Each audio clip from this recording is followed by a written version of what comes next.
India को आज pharmacy of the world कहा जाता है। पता है क्यों? क्योंकि आज दुनिया के हर 5 जेनरिक मेडिसिन में से एक मेडिसिन इंडिया सप्लाई करता है और इंडियन फार्मा मार्केट लगातार सिर्फ बढ़ रहा है।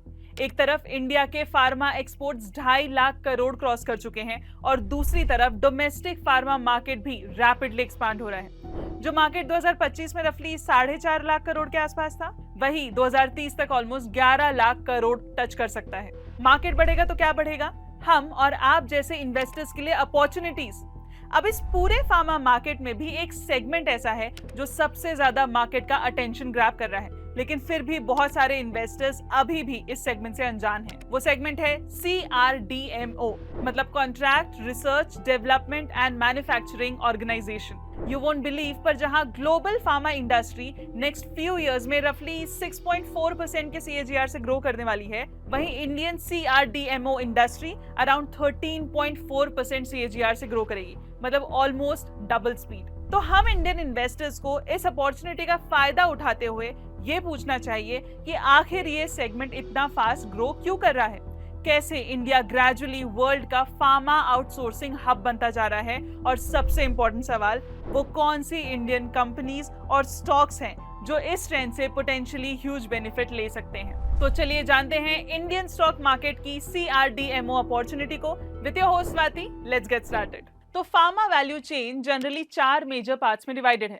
सबसे पहला आता है R&D, मतलब रिसर्च एंड डेवलपमेंट, जहां न्यू ड्रग्स डिस्कवर और टेस्ट किए जाते हैं। उसके बाद मैन्युफैक्चरिंग, जहां मेडिसिन लार्ज स्केल पे प्रोड्यूस होती हैं। फिर लाइसेंसिंग एंड डिस्ट्रीब्यूशन के थ्रू मेडिसिन मार्केट में पुश होती हैं और फाइनली होलसेलर्स और रिटेलर्स के थ्रू पेशेंट्स तक पहुंचती हैं। Interestingly, CRDMO companies pharma value chain के सबसे क्रिटिकल और हाई वैल्यू पार्ट में ऑपरेट करती हैं। CRDMO प्लेयर्स फार्मा कंपनीज के लिए ड्रग डिस्कवरी से लेकर डेवलपमेंट और फाइनल मैन्युफैक्चरिंग तक सब हैंडल करती हैं। Now you might have a question कि ये सब करने के लिए अलग सेगमेंट क्यों है? ये पूरा चेन फार्मा कंपनीज ही क्यों नहीं हैंडल कर लेती हैं? बिकॉज आज एक नया ड्रग बनाना एक्सट्रीमली एक्सपेंसिव, रिस्की और टाइम कंज्यूमिंग प्रोसेस बन चुका है। अर्ली डिस्कवरी स्टेज में 10,000 से 15,000 मॉलिक्यूल्स टेस्ट होते हैं, लेकिन फाइनल अप्रूवल सिर्फ एक ड्रग को मिलता है। प्लस ड्रग डेवलपमेंट का प्रोसेस भी काफी लंबा है। डिस्कवरी फेज अकेले 3 से 5 साल ले सकता है, विद रफली 1700 करोड़ से 3400 करोड़ तक का कॉस्ट। उसके बाद प्री क्लिनिकल, क्लिनिकल ट्रायल्स और अप्रूवल स्टेज मिलाकर टोटल डेवलपमेंट टाइमलाइन अराउंड 10 से 15 साल तक पहुंच जाती है और ओवरऑल कॉस्ट रफली 8,500 करोड़ से 17,000 करोड़ तक लग सकता है पर ड्रग। और कॉम्प्लेक्सिटी सिर्फ कॉस्ट की नहीं है। Stricter US FDA regulations, tougher clinical trial requirements, detail documentation और हायर सेफ्टी स्टैंडर्ड्स ने अप्रूवल्स को और डिफिकल्ट बना दिया है। क्लिनिकल स्टेज में सक्सेस प्रोबेबिलिटी भी काफी लो होती है, स्पेशली स्मॉल मॉलिक्यूल ड्रग्स में। इंडस्ट्री का ओवरऑल सक्सेस रेट भी 2015 के 25% पीक से गिरकर अराउंड 11% तक आ चुका है।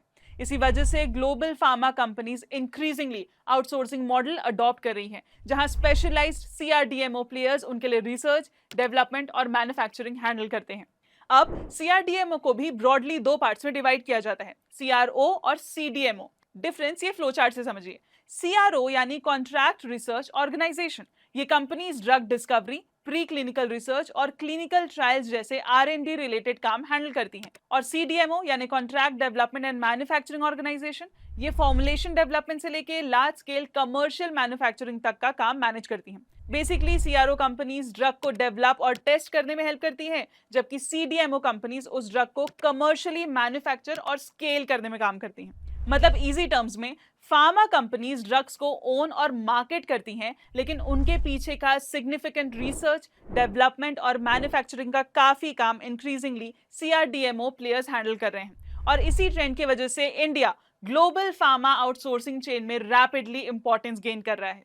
लेकिन सवाल यह है कि global pharma companies specifically India को ही आउटसोर्स क्यों कर रहे हैं? यानी अपना ड्रग रिसर्च, टेस्टिंग या मैन्युफैक्चरिंग का काम इंडिया की कंपनीज को क्यों दे रहे हैं? चाइना भी है, यूरोप भी है और US तो ऑलरेडी फार्मा जायंट है। रीजन सिर्फ लो कॉस्ट मैन्युफैक्चरिंग नहीं है। इंडिया ग्रेजुअली एक full scale pharma ecosystem build कर चुका है, जहां टैलेंट भी है, केमिस्ट्री एक्सपर्टीज भी है, मैन्युफैक्चरिंग कैपेबिलिटी भी है और रेगुलेटरी क्रेडिबिलिटी भी है। For example, India currently US के बाहर सबसे ज्यादा US FDA approved manufacturing sites में से एक स्ट्रॉन्गेस्ट पोजीशन होल्ड करता है। इंडिया ग्लोबली सेकेंड रैंक पे है with around 262 US FDA approved pharma sites. और फार्मा इंडस्ट्री में एफडीए अप्रूवल का मतलब सिर्फ एक सर्टिफिकेट नहीं होता, it reflects global quality manufacturing standards. इसी वजह से ग्लोबल फार्मा कंपनीज इंडिया को लार्ज स्केल आउटसोर्सिंग पार्टनर की तरह ट्रस्ट करती हैं। दूसरा बड़ा एडवांटेज है कॉस्ट एफिशिएंसी।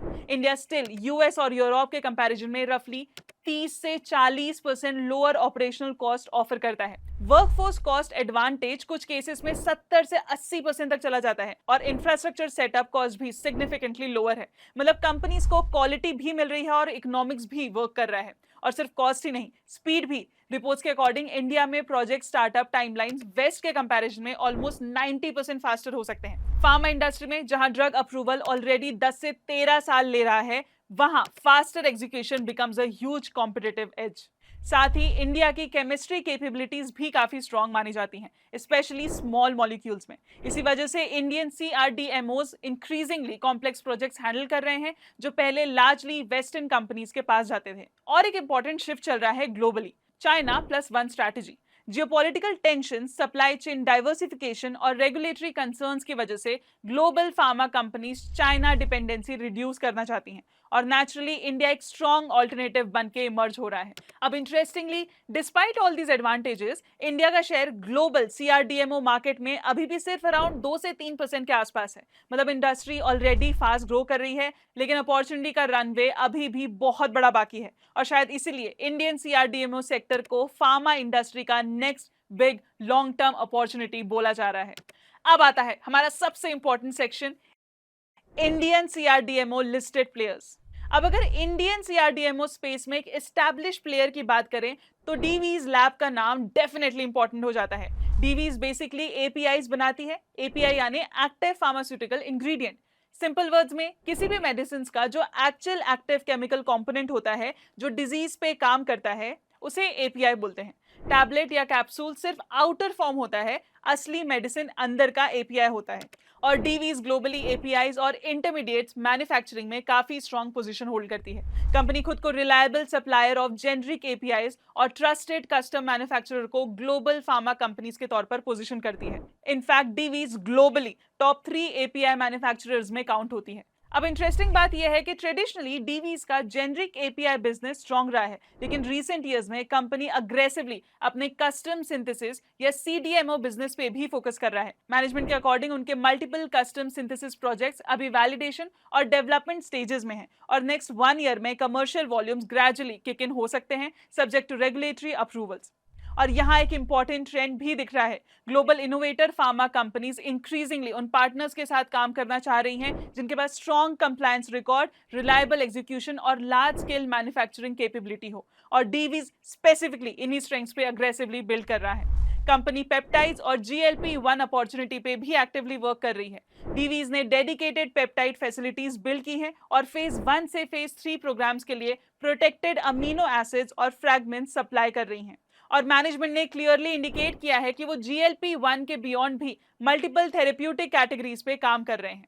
साथ ही डीवीज का बैकवर्ड इंटीग्रेशन भी काफी स्ट्रांग है। कंपनी ने डोमेस्टिक सोर्सिंग और in house supply chain capabilities increase की हैं, जिससे मार्जिन और सप्लाई कंटिन्यूटी बेटर मेंटेन हो सकते हैं। मैनेजमेंट के अकॉर्डिंग डोमेस्टिक सोर्सिंग अब प्रोक्योरमेंट का अराउंड 78% कवर करता है।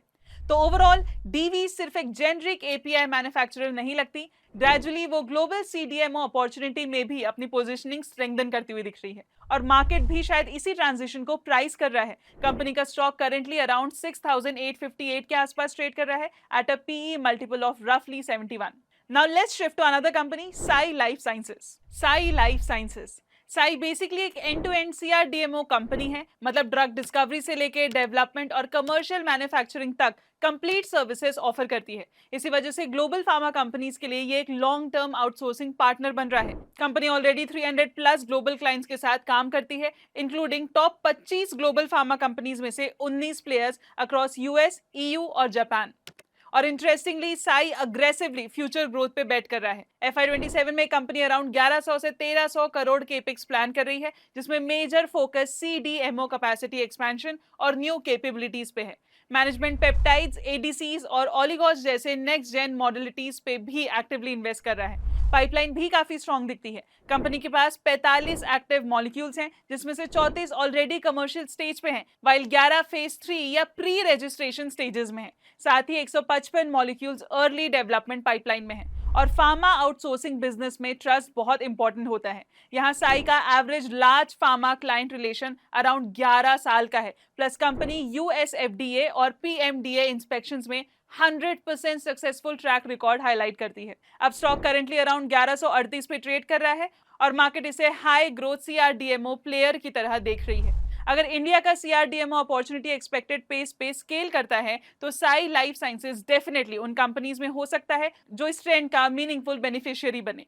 Now next on the list is Laurus Labs. अब सीआरडीएमओ अपॉर्चुनिटी पे बेट करने वाली एक और इंपॉर्टेंट कंपनी है Laurus Labs. Traditionally company APIs और affordable medicine, specially ARV drugs यानी anti retroviral medicine for HIV treatment में स्ट्रॉन्ग प्लेयर रही है। लेकिन अब स्टोरी ग्रेजुअली चेंज हो रही है। लॉरिस का सीडीएमओ बिजनेस अग्रेसिवली स्केल हो रहा है। FY20 से 26 के बीच कंपनी का सीडीएमओ सेगमेंट अराउंड 33% सीएजीआर से ग्रो हुआ है और FY26 में सीडीएमओ रेवेन्यूज 36% ग्रो करके 2080 करोड़ तक पहुंच गए। टोटल रेवेन्यू मिक्स में सीडीएमओ कंट्रीब्यूशन ऑलरेडी 31% हो चुका है।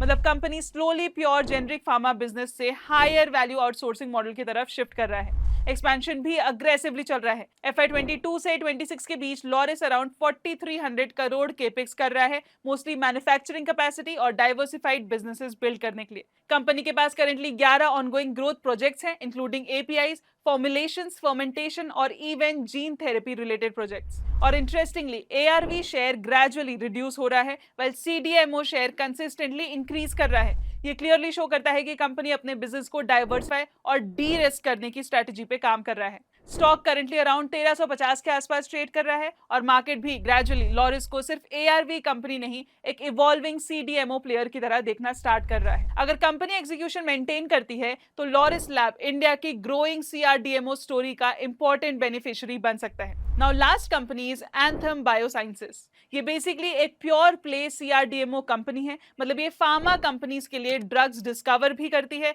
डेवलप भी करती है और मैन्युफैक्चर भी करती है। और इंटरेस्टिंगली कंपनी स्मॉल मॉलिक्यूल से लेके बायोलॉजिक्स तक complete end to end services offer करती है। अब यहाँ इंपॉर्टेंट बात यह है कि एंथम का बिजनेस हेविली सीआरडीएमओ फोकस्ड है। Q4 FY26 में कंपनी के टोटल रेवेन्यूज का अराउंड 84% डायरेक्टली सीआरडीएमओ सेगमेंट से आया। मतलब कंपनी की growth directly global pharma outsourcing trend से लिंक्ड है।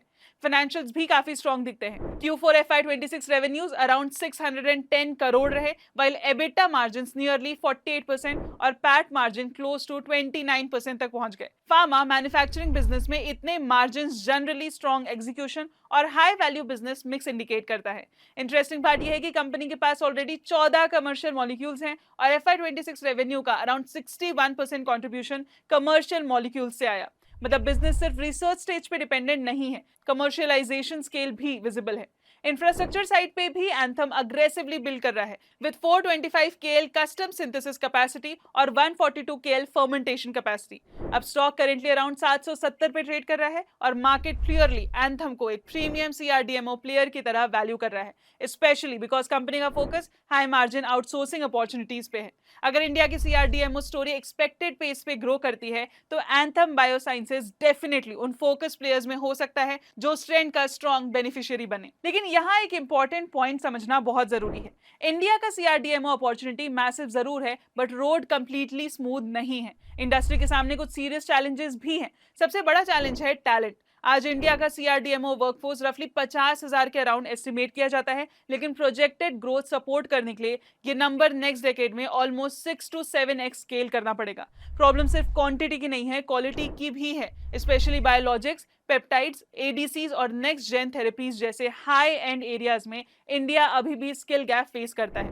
रिपोर्ट्स के अकॉर्डिंग इंडिया की प्रोडक्टिविटी कुछ केसेस में चाइना से 30 to 40% लोअर है और एट्रिशन भी अराउंड 15 to 20% तक रहता है। दूसरा चैलेंज है रेगुलेशंस और अप्रूवल्स का। इंडिया में अप्रूवल्स और कंप्लायंस प्रोसेसेस काफी लेयर्ड और स्लो हो सकते हैं। ड्रग डेवलपमेंट रिलेटेड परमिशंस यहाँ मंथ्स ले सकते हैं, जबकि यूएस में सेम अप्रूवल्स कंपैरेटिवली फास्टर मिल जाते हैं। लॉजिस्टिक्स और एक्सपोर्ट क्लियरेंसेस भी टाइमलाइंस डिले करते हैं। है पॉलिसी सपोर्ट। चाइना ने सीआरडीएमओ ग्रोथ के लिए अराउंड 200 बायो पार्क्स बिल्ड किए और अग्रेसिव इंसेंटिव्स भी दिए। कोरिया भी डेडिकेटेड सीआरडीएमओ फ्रेंडली पॉलिसीज ला रहे हैं। इंडिया में सपोर्ट इंप्रूव हो रहा है, लाइक बल्क ड्रग पार्क्स और some state led initiatives, but sector specific policy push अभी भी लिमिटेड है। एक और इंपॉर्टेंट रिस्क है ईएसजी और सस्टेनेबिलिटी स्टैंडर्ड्स। आज global pharma companies supplier selection में सस्टेनेबिलिटी को सीरियसली इवैल्यूएट कर रही है। Companies like these strict ESG targets push कर रही हैं और इंडस्ट्री रिपोर्ट शो करती हैं कि इंडियन सीआरडीएमओज अभी ग्लोबल पीयर्स के कंपैरिजन में ईएसजी रेडीनेस में बिहाइंड है। तो ओवरऑल अपॉर्चुनिटी डेफिनेटली ह्यूज है, लेकिन इंडिया को ग्लोबल सीआरडीएमओ पावर हाउस बनने के लिए टैलेंट, रेगुलेशन, इंफ्रास्ट्रक्चर और सस्टेनेबिलिटी साइड पे काफी एग्जीक्यूशन इंप्रूव करना पड़ेगा।